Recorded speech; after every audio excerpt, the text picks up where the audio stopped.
Okay, let's see if this works. All right, so trying something new here, just so you know. Just so you know. Let's see if it works. This blanks out in the next 2 minutes. I'll be back, all right? So brushing teeth with Robert. It is May 16th, 2020, 05, 16, 20. Great. So, welcome to Brushing Teeth with Robert. It's Loretta Lynn and Conway Twitty. Everything, but I love you just the same. All right, well, there you go. That's love.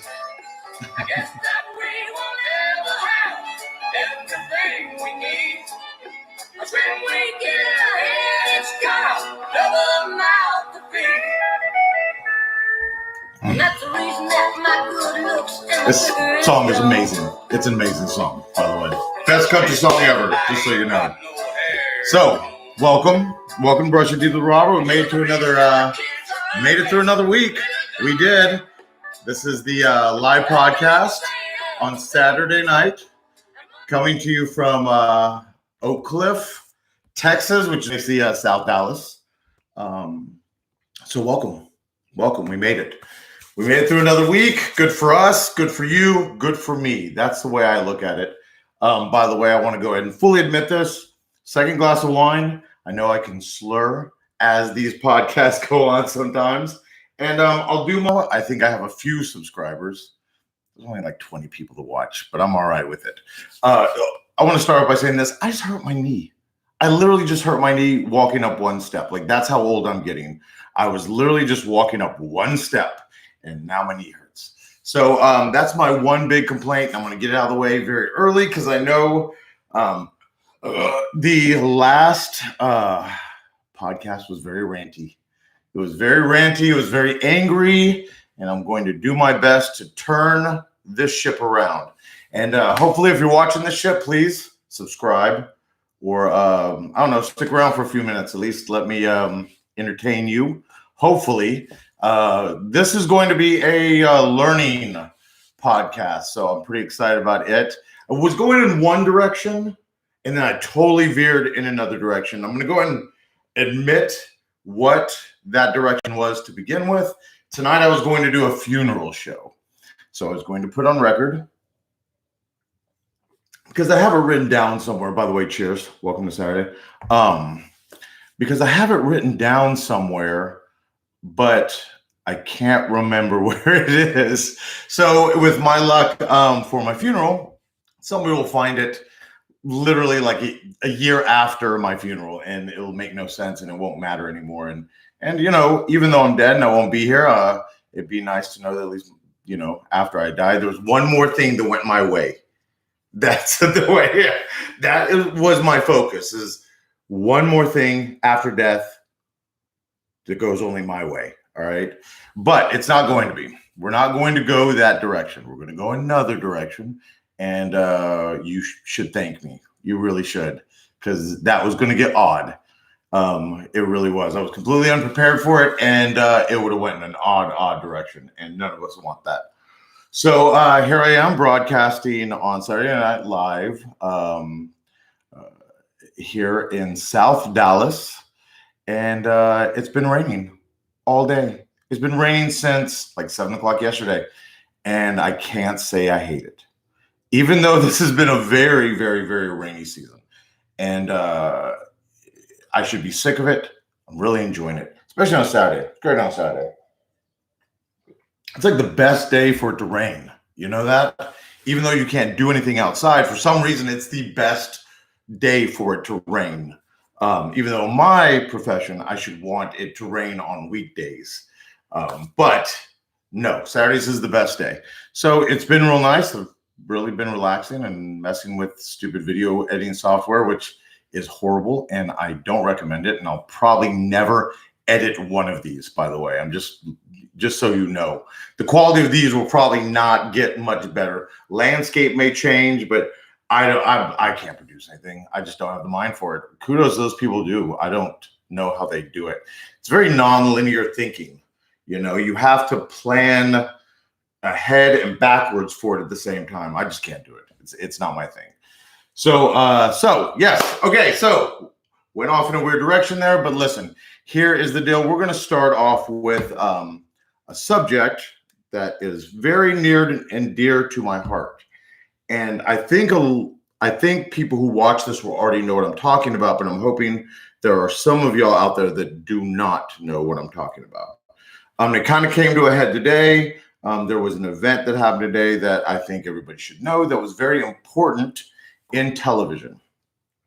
And I think that I would hope still a lot of people know about it, but I feel like people don't, because when I mention it, I almost always met with blank stares. So here's the deal. There was a TV show a long time ago that was pinnacle in the way TV is right now. Okay, there is a direct evolution from this big event that happened in Toronto to what happens now in TV. And one of those big things was actually not American at all, and it was, I believe, Canadian. Yes, it was Canadian because Toronto. No. So in Toronto, there are these comedy troupes. I don't know if people know about them, but there's one called the Groundlings. There's one called Second City, and I believe they have franchises. Like there's a Groundlings in LA, there's a Groundlings in Chicago. You know, there's a in Toronto, there's a Second City. I believe in Chicago, there's a Second City as well. So back in the 70s, something came from the Second City in Toronto called SCTV, and it was Canadian, all right? And it was a phenomenal TV show. In fact, it directly influenced the way that SNL moved. And that was kind of the beginning of it. When they started it, and then SNL took a turn that copied theirs, that then affected TV in America. So SCTV was phenomenal. It was unbelievable. It went from 1976 to 1984, and it was very poor quality, akin to like BBC. You know, socialist TV shows, like TV networks, used to produce like the worst quality of stuff. Like if you watch like the beginnings of like Doctor Who, they were horrid for the time. Like we were doing way better in America technology-wise. The only difference, we weren't doing well script-wise, whereas they were doing phenomenal script-wise, like BBC and Canadian TV, but production value was horrible. It was the worst. It was like the cheapest of the cheap sets. SCTV was created from Second City in Toronto, and it was this troupe of comedians that came along.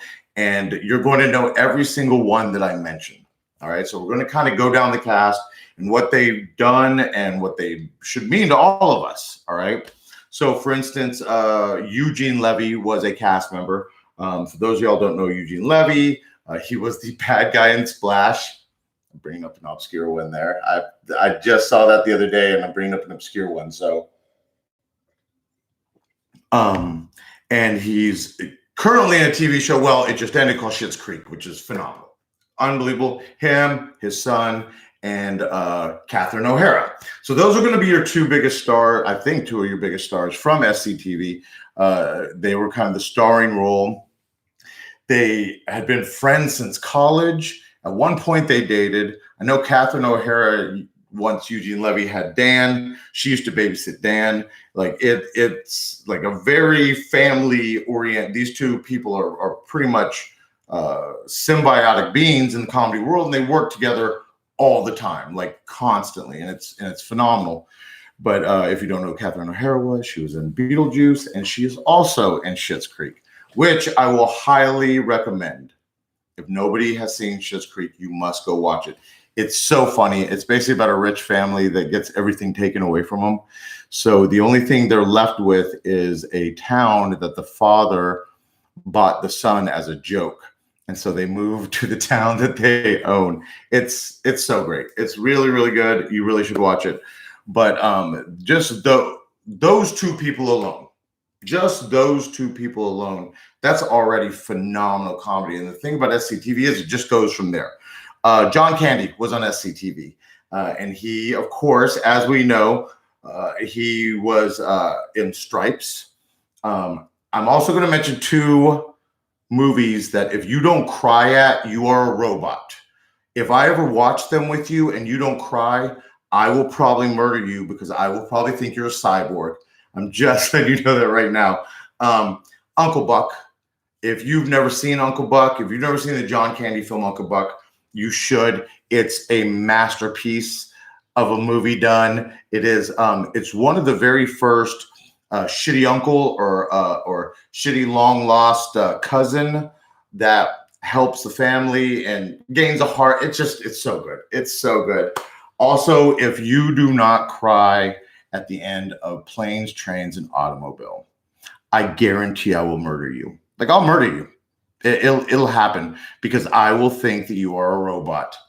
Planes, Trains, and Automobile is also a masterwork, not just of comedy, but even of drama.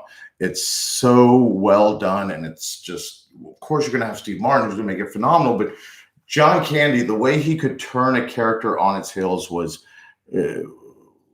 masterful. So, R.I.P. John. He was phenomenal. And now you see how this cast of SCTV is progressing. All right. So, also Rick Moranis. Rick Moranis was a cast member of SCTV. If you do not know who Rick Moranis is, you are too young and we can never speak. I am too old to be talking to you, and you should look at me. And if I ever approach you and talk to you, you should look at me and go, "Old man, are you lost?" That's what you should do. All right. Because if you don't know who Rick Moranis is, you are too young. And that makes me feel old. But Rick Moranis is, of course, what I feel is a national treasure. He was Honey, I Shrunk the Kids. Of course, he was in Ghostbusters, which was, come on, man. And then grouped with him is a guy named Dave Thomas. Now, you probably don't know Dave Thomas too well. He did a lot of commercial work, and he was in some TV shows. I believe he was in Roseanne at one point. Like, he played her neighbor or something. But him and Rick Moranis are in this movie called Strange Brew, and it's so good. It is such a great piece of comedy. It is a comedy, mystery, horror. It's so good. And I have been known to have Strange Brew nights in which we drink Canadian beer, we wear ski caps, and we order Canadian bacon pizza. So just so you know, Strange Brew is so great. So we're getting to other people like Andrea Martin. So the one big thing that I think you will recognize Andrea Martin from, and which is she played the aunt in My Big Fat Greek Wedding. And she is the one that tells a story about going to the doctor and then finding the teeth and the hair in her shoulder, and come to find out that at one point she had a twin, and they had surgically remove those because that's all that developed. She's so good. And if you've never seen any of her early work, you should. She's great. She holds her own with all these people. All right. Unbelievably well. She is so good. So if you she's just great. She is great. And then of course you also have Harold Ramis. So Harold Ramis, you will know also from Stripes. You'll also know as Venkman from Ghostbusters. He was also a very famous writer. He was great. He was great. And by the way, I believe his son directs also, and I think his son is real good also. I'm trying to remember something his son has done. I just can't think of what it is. But he was also a great director. He's also a great producer. I know he was integral to Groundhog's Day. He was integral, of course, to Ghostbusters in more than just an acting way. So I bring this up because the way that the sketch comedy that they were doing there influenced SNL, and that sketch comedy went to America and it went to people like a guy named Christopher Guest. Christopher Guest is, if you don't know his name, he was integral to the SCTV cast because almost every one of these people is in one of his movies. If you've never seen any of his movies, again, you're too young and we should not be talking. And if I come up to you, it might be a dirty old man way even. So who knows? Just get me away from you as quick as possible. All right, because I should recognize when people are too young to talk to me, and I still will talk to them. So these movies are Waiting for Guffman, of course, Best in Show, and he was also Spinal Tap, The Mighty Wind. He's an unbelievable director. He gets these stellar casts together, just unbelievable casts like this. And they make some of the best comedies ever done. I mean, this list alone for SCTV is inspirational at its least, So the reason I bring up all this in terms of Christopher Guest is because today we lost a dude named Fred Willard. And if you do not know who Fred Willard is, by the way, RIP, every time he comes on a TV, a computer, anything, you can ask anybody around me. I immediately go, oh, it's Fred Willard. I like him a lot. He's played this odd straight man for so long, and he always plays not even almost like a primarily secondary role. It's very odd the way because he can still scenes, and he was amazing. He was absolutely good, and I found this. He has 312 acting credits under his belt. That's insane. He started acting in 1967. Of course, I think his last movie was in 2018. And I even remember last time I saw him on something. I was like, he's looking, when you see somebody and you're like, that's not going the right direction. That's not exactly an uphill situation that's happened there. And the last time I saw him, that's what I thought, I did. I don't know what to tell you. We all think it, but we just don't say it out loud. We don't go, man, you're not looking real good. I don't think this is, you got about 8 years left in you. You don't really say that to anybody because you shouldn't, because it'd be stupid and horrible, and that'd be very mean. But Fred Willard was just phenomenal. And he was one of the people that ties almost every one of these people together because he's been in a movie with every single one of them. It's weird to, as we get older and these people die who we thought were secondary characters in our lives. I remember that today when I woke up and saw that he had died. I went, wow, he's pretty, he's been pretty integral to my TV and movie experience. And that's, that, of course, there's a sense of empathy that happens for everybody. And it really did for me today because he was really cool and he had longevity. I don't ever remember him being in my viewing habit in one way or another. So very good. I just wanted to bring that up. SCTV, by the way, let's go ahead and go back to the beginning. SCTV is a Canadian TV show, and everybody should know about it. It was really, really, really awesome. So that's that. That's my rant on that. That's my class on that, by the way. I wanted to give a really quick, quick summary and a small lesson in the way the comedy has been shaped through the years, especially modern comedy. And I think that is a smart thing for people to know or people to find out about, because all those actors, as they're getting older, and there comes times when, especially comedy takes these turns thematically. And, as these people get older and as comedy starts taking that turn, it's good to remember those people that got us to this evolution in what we find funny on a daily basis. So just thought I'd bring that up. All right, there you go. So, all right, so perfect. We're at the 20-minute mark. All right, and I promised myself that if I could fit this in, I would. I'm going to give you a parenting lesson. All right.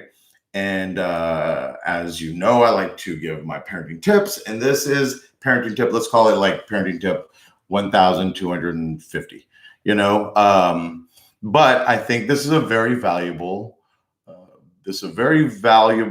parenting tip that hopefully parents do. I know older generations will always bitch about younger generations. It's just the way it's going to happen. All right. So our parents are going to think that we didn't discipline well enough, in which we're going to think our kids don't discipline well enough. And that's just the way it goes. Almost like I heard somebody saying oh yeah. I heard somebody the other day say, I just can't stand this new rap. I can't stand the new stuff. I just like the old stuff better. It was just better. All right. So here's the deal. I try not to do that. I try not to fool myself into that generational kind of trap trap, because you have to take things in the era they're happening. If you take them out of that era, well, of course they're going to seem different or better. I mean, the movies make the 1920s seem better, and people weren't even brushing their teeth still, So, sorry, the wine is making me gassy. So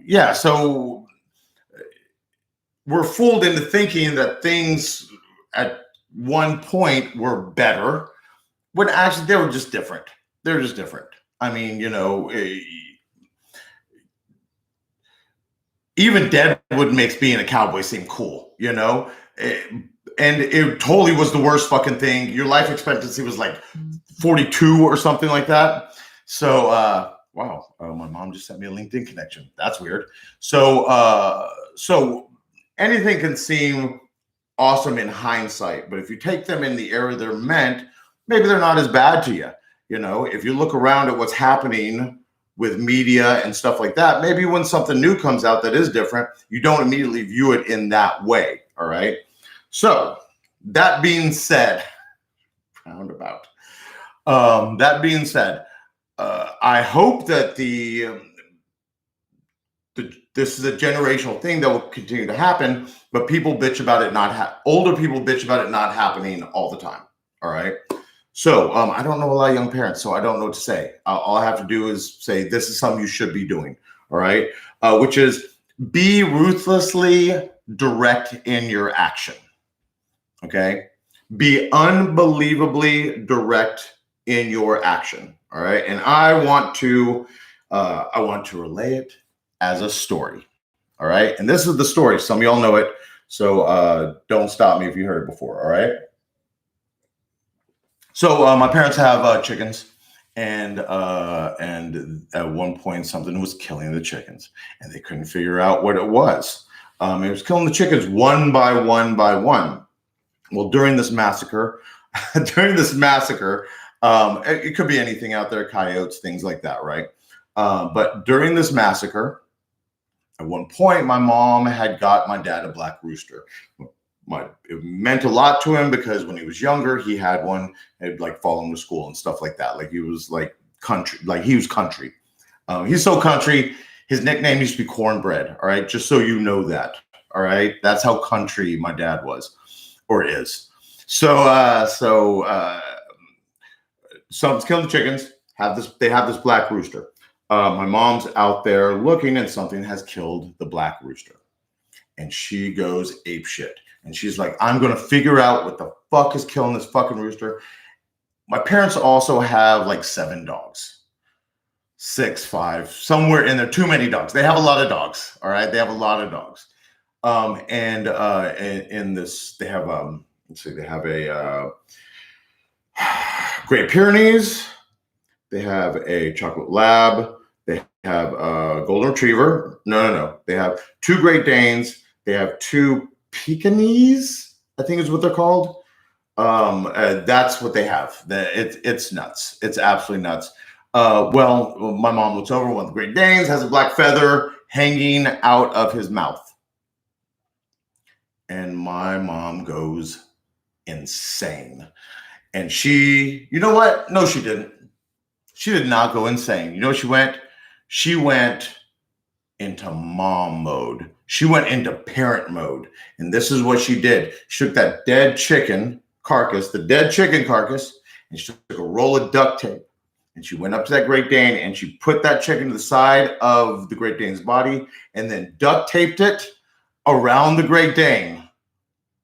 and then put the Great Dane in an outside kennel for 24 hours with a dead chicken duct taped to its body. So, in telling that story, answer this to me. Do you think that Great Dane, when it got out of that pen and she took that duct tape and she took that chicken off, do you think that Great Dane ate another chicken? I don't think the Great Dane looks at the chickens. I think the chickens do not exist now to the Great Dane, all right? Rolls me back around to be ruthlessly directed your action, okay? So I know if you're watching this, you're going to say to yourself, well, kids aren't dogs. Okay, no, but they're like dogs. You're right. They're not dogs, but they're like dogs. They're dumb. They throw tantrums. They are needy. They always want to be under your feet. They are dumb.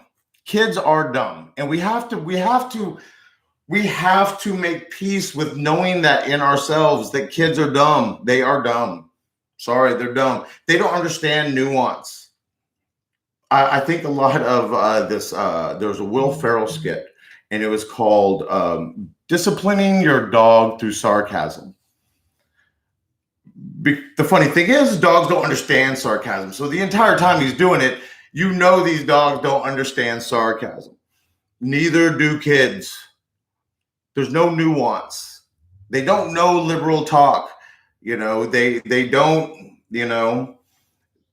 so you have to be brutally direct. And yes, I'm going to say it out loud. Yes, you're being brutally direct because kids are dumb and they don't get it unless you are. So sometimes you have to take a dead chicken and duct tape it to the side of their body and put them out in the kennel for 24 hours metaphorically. All right. That's metaphorically, just so you know. All right. Just so you know that. All right. So that's what I have to say about that. That's Robert's parenting tip. You should absolutely take it. It is, shizy, of course. I have to do some production crap because I'm dumb and didn't do it ahead of time. So that's my parenting tip right there. Be brutally direct in your action. Let them know exactly what you mean. I'm not going to say which dad is commenting, but I know he feels that. I know he knows that. So my time's up here. I'm going to cut this right at 30. I've kept you over enough. All right. So we're going to get you out of here a little early. I know I've kept you behind. I've been a really bad teacher for the last few classes. So I'm not going to do that this time. All right. I'm going to let you go a little early. So thank you for tuning in. I hope you had a good time. I know that I did. I know it was nice to share this with people. That is always fun. I think these are things that people should know and hopefully carry it with them and don't hold it against me when we're at dinner parties. Okay. Can you please do that? That would be nice. All right. I'm an all right guy, even though I may say things that maybe you may not like too much. So, thank you for tuning in. I hope that you had a good time. Brushing teeth with Robert. Please subscribe wherever. Is it over here maybe now? I don't know where it is. But subscribe, all right? Thank you. Take care of yourself. I'll take care of me, you take care of you, and we can take care of each other in this, all right? We're almost good. Even though I'm probably not going to stop doing this because I'm having so much fun doing it. So, all right. Very good. Thank you, guys. Thanks for tuning in to Brushing Teeth with Robert. Hope you have a good week. See you on Wednesday. That'll be the recorded show. Ow! Ay, ay, ay, ay.